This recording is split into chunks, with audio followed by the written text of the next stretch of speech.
Der var en gang, hvor jorden var flad, og hvor det psykiske arbejdsmiljø var noget for hippier og pædagoger med lilla ble. Ude på de rigtige arbejdspladser var der fokus på produktivitet, og gangene var støvsuget for blødsødne værdier som ros, respekt og anerkendelse. Men pludselig skete der noget. Jorden var blevet rund, og tiden var blevet en anden. Og efterhånden måtte selv mænd i jakkesæt erkende, at de blødsødne værdier har stor indflydelse på bundlinjen. Og der er masser af gode grunde til at tage de bløde værdier alvorligt. Antallet af sygemeldinger vokser eksplosivt, og det skønnes, at en tredjedel af sygemeldingerne skyldes dårligt psykisk arbejdsmiljø. Men hvordan skal man bære sig ad, hvis man vil forbedre det psykiske arbejdsmiljø? I dette program vil du blive præsenteret for 6 guldkorn, som beskriver, hvor du kan gøre en forskel på din arbejdsplads. De 6 guldkorn, de er jo ikke opstået af ingenting. Det er nogle faktorer, som udspringer, kan man sige, af stressforskningen. Hvis de 6 faktorer er på plads, så har du et godt job, og det har vist sig at passe.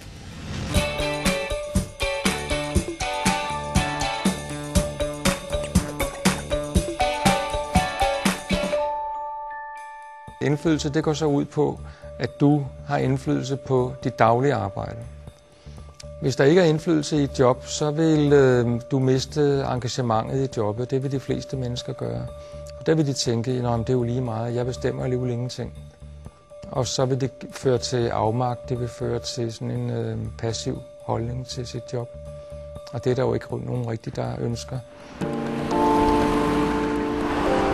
Velkommen til Irma. En gammel legendarisk virksomhed, som i 90'erne pludselig opdagede, at den var blevet kørt over af udviklingen. Kunderne svigtede, salgskurven dykkede, og bundlinjen var ultrarød. Men så i 1999 trådte Alfred Josefsen til. En ny leder, og ikke bare en leder, men en mand, der insisterede på at sætte menneskelige værdier på tapetet. Hej så er der ved at være gjort salgsklar her. Det kan du tro. På kort tid lykkedes det ham at vende underskud til overskud, og at skabe et arbejdsmiljø, der er så godt, at Irma år efter år bliver kåret som en af landets bedste arbejdspladser. Hej, står I bare og hænger der og laver ikke en skid, hva'? Ja, det var sgu da ikke meget. Ja, hej så. I dag er Alfred Josefsen på besøg i butikken på Gammel Kongevej i København. Tonen er som altid uformel. Nå, men vi håber, der kommer nogle kunder på et eller andet tidspunkt også. Og selvom han er øverste direktør, betragter han sig selv som gæst, når han er i butikken. Hej, Thomas. Hej. Goddag. Hej så. Godt at se dig på højkant igen. Han er nemlig ikke i tvivl om, at et af hans allervigtigste redskaber er at give indflydelse. Jeg har aldrig været så syg nogensinde før. Frem for alt, så tror vi på, at hvis butikschefen og efterfølgende souschefen, salgsassistenter, de der nu er medarbejdere ansat i butikken, at de har indflydelse på deres egen liv, hvis de har indflydelse på deres egen dagligdag, hvis de har et spillerum for, at de kan træffe nogle afgørelser, prøve nogle ting af, måle sig selv på resultater osv., så tror vi rent faktisk, at det er rigtig meget motiverende. Men du er i fuld vigør igen? Ja, det er godt. Butikschefen Thomas Hammer får i store træk lov til at køre butikken som sin egen. Til gengæld forventes det, at han sender bølgen af indflydelse videre ned til sine medarbejdere. Det har stor betydning for mig, at mine medarbejdere får så meget indflydelse som overhovedet muligt. Altså det, at mine medarbejdere lærer noget nyt hele tiden og får noget indflydelse og noget mere ansvar, det gør jo, at de vokser med opgaven. Men når man som Thomas kommer fra en anden supermarkedskæde med en helt anden kultur, har det krævet mod og vilje at omstille sig. Jeg havde i hvert fald meget svært ved i starten at uddelegere og give opgaver fra mig. Men i den her udvikling, Irma har været i, den udvikling har jeg også været i personligt. Altså det styrer du selv, men jeg tænker bare 10 kroner stykket. Ikke? Irma har i hvert fald sendt mig på rigtig mange lederkurser. Hvordan lytter man mere? Hvordan uddelegerer du? Og det har jeg virkelig lært meget af. Og det har jo bare vist sig, at det gør tingene endnu nemmere. Og Thomas gør det godt. Hans butik er kendt for sit fremragende arbejdsmiljø, og derfor tiltrækker den også personale fra andre butikskæder.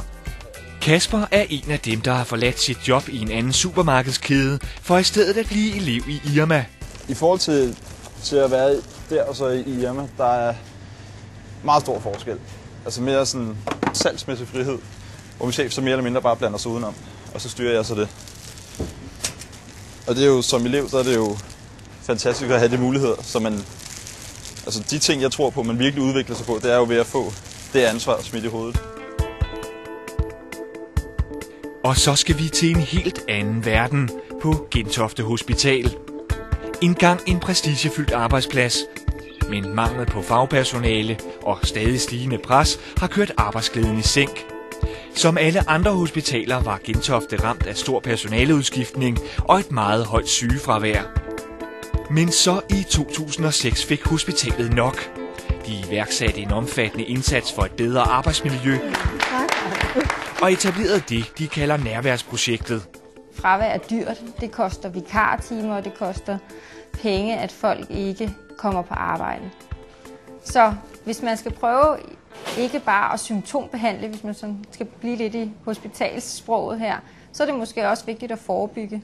Og det kan man gøre gennem nærværsprojektet. Og kernen i nærværsprojektet er netop indflydelse. I hver enkelt afdeling bliver medarbejderne inddraget i dialogen om, hvordan de skal skabe et bedre psykisk arbejdsmiljø. Vi kan lige så godt begynde at komme i gang, mens folk de bare fanger an.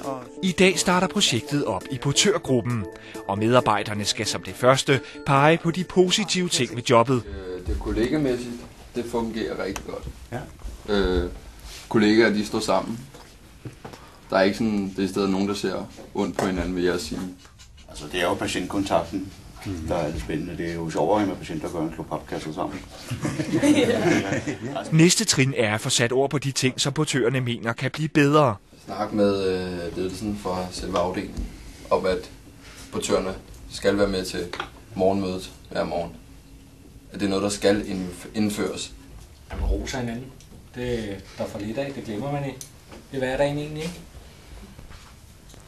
Så det er sgu sjældent, der er nogen, der kommer hen og siger til en, det var sgu et godt stykke arbejde, du gjorde i dag med dig. Hvad du nu har gjort, tak for hjælpen, ikke? Men det glemmer man i hverdagen, ikke? Det er som om, man er blevet bange for at rose hinanden nogle gange. Til sidst enes de om, hvilke forslag, der skal arbejdes videre med. Og nu er det så op til ledelsen at gøre ønskerne til virkelighed. Jamen, det er jo egentlig meget godt, at det ikke er bare nogen, for eksempel ledelsen, der bare sidder måske kigger på nogle statistikker, men at det er selve medarbejderne, der sidder og kommer med inputsene. Jeg håber, at det kommer til noget positivt, at det bliver ændret, det som vi har sagt, der kunne gøres bedre. Det ledelsen skal gøre, det er selvfølgelig det, at den skal løbe tillidens risiko, den skal være klar over, at den eneste måde, den kan få folk til at blive engageret i deres job, det er, at folk også har indflydelse på det. Jo mere magt med ledelsen, så at sige, tager fra de ansatte, jo mere passivitet skaber den også. Så det er to sider af samme sag.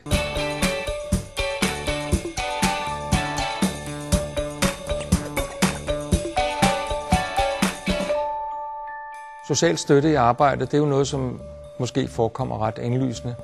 Altså vi har alle sammen brug for støtte, vi har alle sammen behov for det, i hvert fald nogle gange. Altså lav social støtte, som bredt sagt, det er jo en stressbelastning. Det betyder, at folk har højere fravær. Det betyder, at de har højere risiko for psykiske lidelser osv. Det har meget stor betydning. Og vi kan jo se, at folk, der har fået den rigtige støtte, de glemmer det ikke. Det betyder rigtig meget at gøre det. Værsgo. Kan du løfte den venstre arm op? Kan du klare det, Bodil? Apopleksiafsnittet på Gentofte Hospital. Her kommer alvorligt syge patienter, der er ramt af blodpropper og hjerneblødninger. Død og krise er en del af dagligdagen, og personalet er under konstant pres. Det er hårdt. Skrøbelige patienter, skrøbelige pårørende, tunge patienter, som kræver et kæmpe plejeniveau. Det gør det. Hej Ruth. Hej. Hvordan har du det? Jo tak, jeg har det fint. Heidi er sygeplejerske og rigtig glad for sit arbejde på afsnittet. Jeg sætter bare et til på, så det sidder lidt mere stabilt. Men for en måned siden blev hun pludselig udsat for en meget ubehagelig oplevelse. Det var en af mine første nattevagter her på den her afdeling. Og der var godt belagt med patienter, og jeg havde en terminal patient, det vil sige en døende patient. Og der stod i sygeplejekardex, at pårørende gerne ville orienteres, hvis der var ændringer i tilstanden eller forværing. Heidi finder et telefonnummer i journalen. Hun ringer op og fortæller, at moren er døende. Men kvinden i den anden ende af røret bliver rasende. Det viser sig nemlig, at nummeret er forkert. Heidi er dybt ulykkelig og beklager inderligt, men kvinden truer i stedet med at melde hende til politiet. Det blev ret ubehageligt faktisk, og hun ville have navnet på afdelingslederen og på hospitalets direktør. Ja, der skulle klages over mig, og jeg skulle fyres. Det var en direkte trussel. Og jeg havde haft så travlt i den nattevagt og var så stresset, så jeg var ret ked af det. Så gik jeg hjem og skulle sove, og havde sådan en dårlig fornemmelse i maven, og tænkte, nej, hvad nu, ikke? Og jeg skal på vagt i morgen, og jeg skal være frisk, og jeg har den her dårlige hændelse på mig, ikke? Men min afdelingsleder ringede mig ret hurtigt op, da jeg var kommet hjem, og sagde, ved du hvad, Heidi, vi støtter dig fuldstændig, det skal du overhovedet ikke tænke på. Og det var jeg selvfølgelig glad for. Så det gjorde, at jeg fik en rigtig god nattesøvn, og mødte glad og frisk op på arbejde dagen efter. Så det var super støtte fra min nærmeste leder og fra mine kollegaer. Afdelingssygeplejersken Anne Johansen har altid prioriteret den sociale støtte højt. Og i forbindelse med nærværsprojektet blev det yderligere forstærket med en mentorordning til helt nye medarbejdere. Det betyder, at hun i dag har fået skabt en kultur af opmærksomme kollegaer, som med det samme støttede op om Heidi. Og selv var hun den første til at tilbyde sig. Skulle vi lige snakke lidt? Det kan vi godt, ja. Jeg har et ansvar, når det går godt, og jeg har et ansvar, når det går knap så godt. Og jeg vil have den dialog med hende. Jeg vil tale med hende for at høre hende. Hvor var hun henne? Så det føler jeg mig dybt forpligtet til. Heidi, du havde aftenvagt i går. Ja, det synes jeg gik rigtig godt. Men Anne Johansen erkender gerne, at der også er en bagtanke med den sociale støtte. Jeg tænker også på, at jeg skal holde kontakt med Lise, så hun kommer tilbage og passe sit arbejde lige om lidt.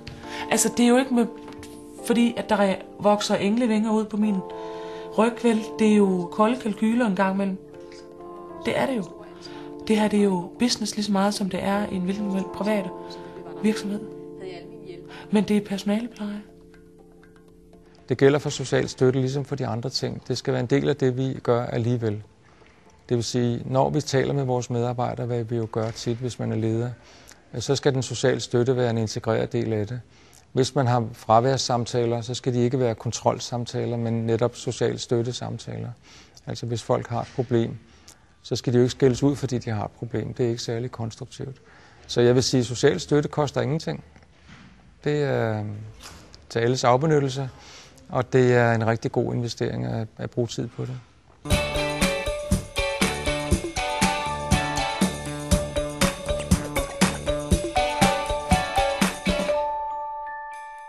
Manglende forudsigelighed, det har faktisk vist sig, at det er en af de største stressbelastninger.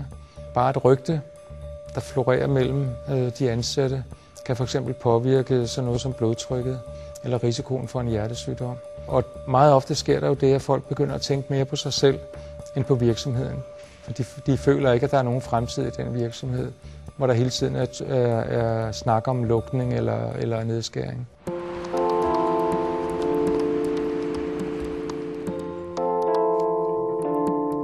Kære Irma, hvad er lykke for dig, og hvordan kan du blive mere lykkelig i Irma? Det er onsdag, og Alfred Josefsen er i gang med at skrive sit ugebrev til alle i Irma. Som altid er det en blanding af information, filosofi og inspiration.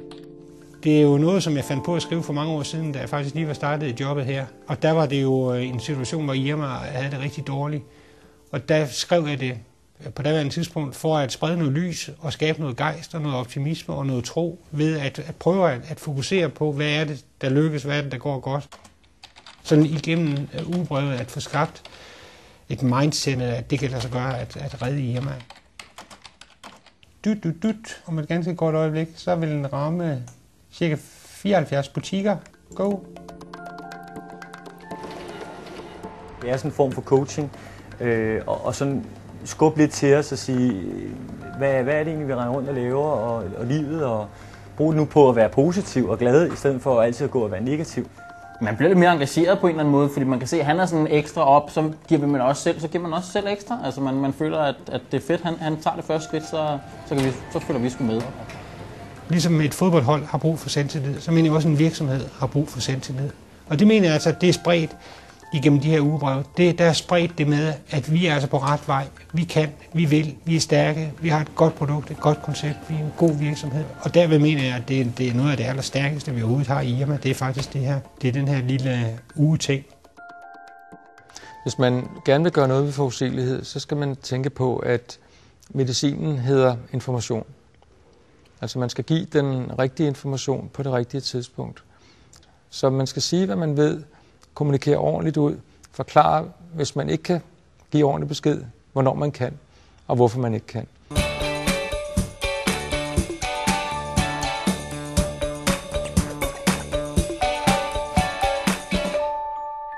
Når man er på en arbejdsplads, så vil man jo godt have, at den indsats, man yder, står i forhold til den belønning, man modtager. Og der har det vist sig, at anerkendelsen, som jo egentlig ikke koster noget, den er meget mere vigtig, end man egentlig har regnet med. Det har faktisk vist sig, at anerkendelse var den allervigtigste af de 6 guldkorn, når vi ser på stress, fravær og den slags ting. Vi skal finde ud af, hvem der skal have trivselsfrøen for den her måned. På Gentofte Hospital har nærværsprojektet sat anerkendelse i fokus på mange af afdelingerne. Men på medicinsk afdeling C har det taget en særlig form. Her har man nemlig indført en tradition, hvor det er medarbejderne, der viser hinanden anerkendelse i form af en lille grøn frø. Vi havde jo et sygefravær, kan man sige, som vi var nødt til at arbejde med. Og det var blandt andet det, som nærværsprojektet gik ud på. Og i stedet for at sige, at vi har så mange syge, så kiggede vi på, hvad er det, der gør, at vi godt kan lide at gå på arbejde, blandt andet. Hvad er det, der gør, at vi kommer hver dag? Hvad er det, der gør, at vi går fra arbejde og siger, at nu har det været en god dag? Jeg synes, hvis vi skal se på, hvad der sådan ellers er foregået i afdelingen, så har de over på 321 haft en rigtig hård periode med meget overbelægning, og der har været nogle enkelte sygeplejersker, som virkelig har været med til at bære den periode, og en af dem er indstillet. Og så er det tid til månedens overraskelse. I al hast bliver personalet på afsnit 321 kaldt ind på kontoret.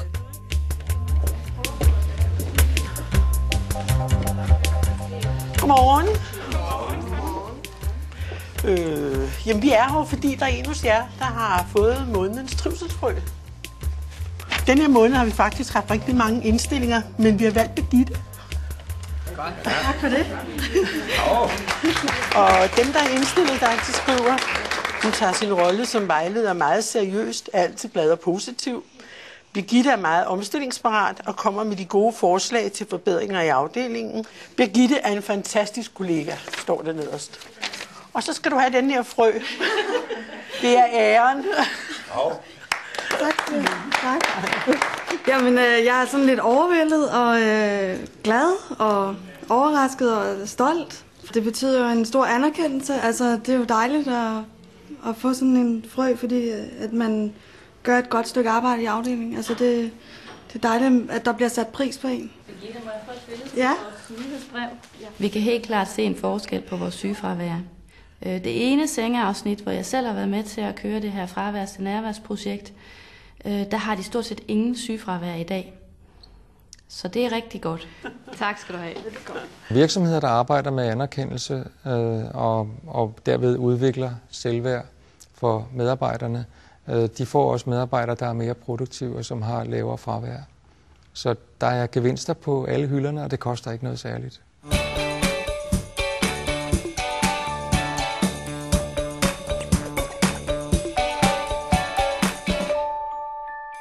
Høje krav, det er en af de helt klare centrale stressfaktorer. Og det vi skal være opmærksom på, det er, at det nok er den, der i klarest, når vi kigger på vores arbejdsmarked, stadigvæk bevæger sig opad hele tiden. Kravene stiger og stiger og stiger. Der er en tendens til, at vi hele tiden lægger mere oveni, uden at fjerne noget i den anden ende. Skal jeg sætte mig lidt væk fra dig? Han er bange for, at du skulle udpensle et eller andet med en bæk. Han har jo prøvet at vise mig en i dag. Glade sygeplejersker og latter i frokoststuen. Men det er ikke til at se det, hvis man ikke lige ved det. Men indtil for et år siden gik afdeling F her på Gentofte Hospital under tilnavnet Dødsgangen. Ikke fordi patienterne døde i overtal, men fordi arbejdsmiljøet var elendigt. At vi har kunne gå i det stress, vi har gået i, det har været utroligt. Altså, at vi har kunne kapere det. Jamen, jeg tror slet ikke, jeg kan forestille mig, hvad for en hverdag vi har haft. Afdelingen var oppe på en belægningsprocent på 130%. Der var patienter på gangene, der var patienter på kontorerne, og hver eneste dag var præget af kaos. Mandag morgen, når man kom, og man stod ude foran døren, og man kunne se, at der var patienter på gangene, så vidste man godt, hvilken dag det var. Altså, så var den dårlig. Der løb folk simpelthen rundt sådan. Man kunne bare se, de løb sådan fra den ene side til den anden side, og så løb de lidt mere rundt, og så rundt, og så rundt, og så hen igen, fordi folk de bare var super stresset. Antallet af sygemeldinger steg med lynets hast, og det betød yderligere pres på de, der var tilbage.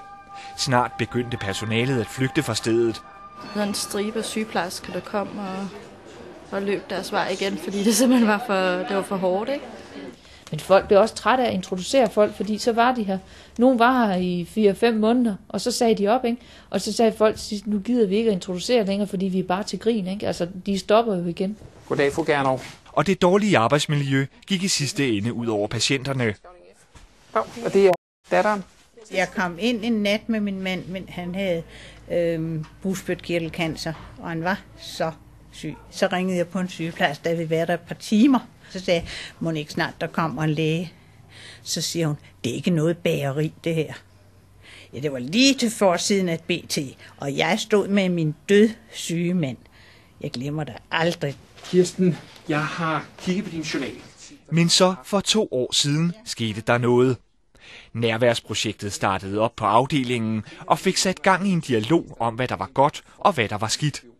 De fik indført makkerpar og nye introduktionsforløb, og en proces, som på sigt førte til omstrukturering. Men vi skal være opmærksom på, om der ligger en sukkersyge bag ved det her. I dag er livet på afsnittet fuldkommen forandret, og stemningen er vendt 180 grader rundt. Jeg føler, jeg er i gode hænder. Godt. Jeg er selvfølgelig glad, når jeg går på arbejde, ikke? Fordi jeg ved, at jeg kommer ind til noget personale, som er velorienteret, som er glade, som har overskud. Så jeg synes, det har været nogle tiltag, som er lykkedes godt for at skabe et godt arbejdsmiljø, men i mine øjne som læge heller ikke et fantastisk godt patientmiljø, der er kommet egentlig. Og det kan vi jo mærke. Vi kan jo mærke, at patienterne er glade for at være her, eller trygge ved at være her. Det er jo direkte går tilbage til os, sådan så vi også har det godt med at være deres læger og deres plejepersonale. Godt. Ja, tak for det. Godt. Ja. Jeg er ustyrligt overrasket over den modtagelse, jeg har fået her på afdelingen. Man følte sig tryg lige fra det sekund, man kom ind. Fik at vide, hvad der skulle ske, og der blev talt pænt. Så den oplevelse har været her. Og opleve et presset personale, som ikke var særlig rare. Og den er helt vendt over til den her gang. Der er virkelig sket en ændring. Det er jo en overskudsafdeling, altså mere psykisk, fordi vi har det godt sammen. Vores personaleomsætning er jo faldet fra et par år siden fra 40% og så helt ned til 20%. Så det er jo ret meget. Det er klart, at en virksomhed på kort sigt vil have en stor interesse i at presse medarbejderen til at yde det yderste, kan man sige, ikke? Men altså, livet er jo ikke et Formel 1-løb, og hvis man kører et kontinuerligt Formel 1-løb, hvor man bare har et pitstop en gang imellem, så bryder maskinen altså sammen. Det er der ingen, der kan holde til. Men det er også en dårlig forretning for mange virksomheder, fordi det koster rigtig, rigtig mange penge at ansætte en ny medarbejder. Så det skal man lige tænke ind i, hvis man har en meget kynisk tankegang omkring det at slide medarbejderne ned. At det kan faktisk i økonomiske termer meget dårligt betale sig.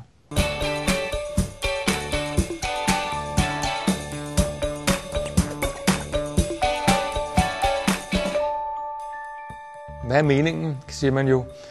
Og når vi snakker arbejde og arbejdsmiljø, så er mening det er en af de 6 guldkorn, fordi manglende mening, det er egentlig en ret central ting for folk. Altså alle mennesker vil gerne have, at det de foretager sig har mening. Hvis jeg ikke var der, så ville der mangle noget. Det er meningsfuldt. Uanset hvad man næsten producerer, så er det meningsfuldt at indgå i noget samlet, som fører til et mærkbart eller håndgribeligt produkt.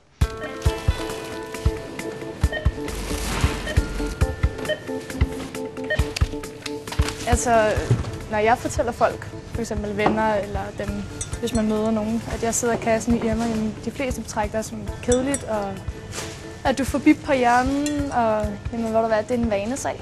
Hej. Hej. 25 skal jeg bare. Skal du have bank med? Nej. Okay. Jeg kan godt lide at sidde i kassen, og jeg elsker det. Simpelthen. Så lang tid siden, man har set noget til dig. Ja, men det er faktisk rigtigt.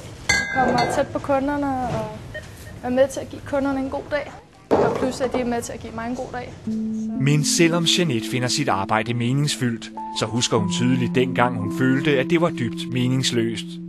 Da hun arbejdede som kassedame i et andet supermarked, havde hun en chef, som var ekstremt lunefuld, og som på kort tid fik hende til at føle sig usikker. Det var det både psykisk og fysisk, at man blev kørt ned, ikke? Og det kunne jeg bare ikke klare til sidst. Den dårlige stemning gik Jeanette på nerverne, og hun begyndte at melde sig syg uden grund. Jeg havde ikke lyst til at få mit humør ødelagt. Og jeg fik ondt i maven, fordi igen, jamen, jeg vidste ikke, hvordan at min chef havde det, eller de andre kollegaer havde det. At det synes jeg ikke er, altså, det synes jeg ikke er sjovt, at du bliver syg, eller har lyst til at melde sig syg, fordi du ikke kan lide at være på en arbejdsplads. Det synes jeg ikke, en arbejdsplads skal være sådan der. I er godt nok godt bemandet her i dag, hva'? Ja, det skal vi da også være. Kasseassistenterne er jo en utrolig vigtig funktion hos os. Det kan jo rent faktisk være sådan, at en kunde i realiteten ikke rigtig møder andre igennem sin indkøbstur i Irma. Plejer der at være lidt stille her midt på dagen? Den måde, man nu er kasseekspedient på, jamen det kan gøre en stor forskel. Men vi håber, at der kommer flere kunder ind. Jeanette sagde jobbet op og startede i stedet i Irma, og siden har hun kun været syg få gange. Det er en helt anden atmosfære, vi har hernede, og det synes jeg er rart. Jeg får i hvert fald ikke kvalme, når jeg skal på arbejde. Det synes jeg er rart. Irma er blandt de virksomheder i Danmark, der har det allerlaveste sygefravær på kun 3%. Hvis man som ledelse på en virksomhed ønsker at skifte retning og at skabe et godt arbejdsmiljø, så er det første, man skal gøre, det er at sørge for at etablere et godt samarbejdsklima. Og et samarbejdsklima på en arbejdsplads, der er godt, det er baseret på tillid, respekt og retfærdighed. Det er det vigtigste. Når det er så sagt, så har vi så forskellige problemer måske, som skal løses hen ad vejen. Og der er det sådan, at man skal ikke gå i lag med alting på én gang. Det behøver man nødvendigvis ikke. Man kan godt sige, at her på den her arbejdsplads, der er det vores største problem, at vi har lav forudsigelighed. Det starter vi med. Et godt eksempel på, at man kommer vellykket fra ord til handling, og at man gennemfører det, det smitter af på de andre ting.